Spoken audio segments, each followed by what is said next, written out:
We're one of the first groups to try this from a university, to run an entire small satellite mission in interplanetary space. Hasn't been done. We're building a spacecraft at ASU. We're doing it for much cheaper than NASA's ever done it before.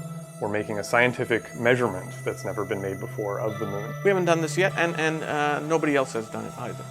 No one has led a small satellite interplanetary mission to the moon yet. There's a lot of firsts that we're doing here, and it's exciting to be leading something like that I think will be changing the way NASA does planetary science in the future.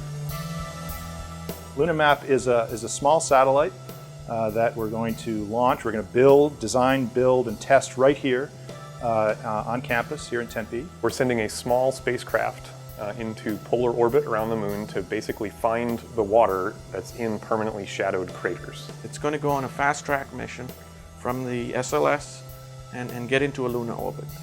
Probably the very first time that a CubeSat, interplanetary CubeSat spacecraft is ever going to get into an orbit of another body outside of Earth. What LunaHMap is going to do is tell us specifically what parts of those permanently shadowed craters that never see sunlight have the water ice. So we know specifically where to send our astronauts when they want to go look for resources and have water for drinking and fuel to get back home or to go elsewhere in the solar system. The primary instrument that the spacecraft is carrying to the moon is going to be the device which allows us to sense, if you will, the presence of hydrogen in these craters and other areas on the lunar pole. So I'll make sure that the neutron detectors that we send to the moon can make the measurement that we promised to NASA we're going to make, and that the rest of the spacecraft supports that measurement. CubeSats in general are a model for a new way to gain access to space. It's a relatively new technology, the last decade or so, and the number of launches is just increasing dramatically in the past few years. These are the two panels. On these panels are solar cells that produce electricity from the sun. On board you have a communications antenna at the top here.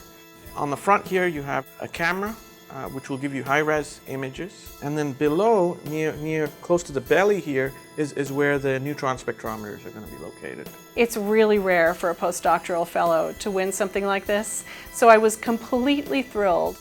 A lot of universities don't even allow postdoctoral scholars to write and lead proposals of any kind, let alone an entire mission. Guys like Craig come along, it's like, I don't care how it's been done in the past. Here's a new way of looking at it. Here's a way to take an instrument that used to be this big and make it this big.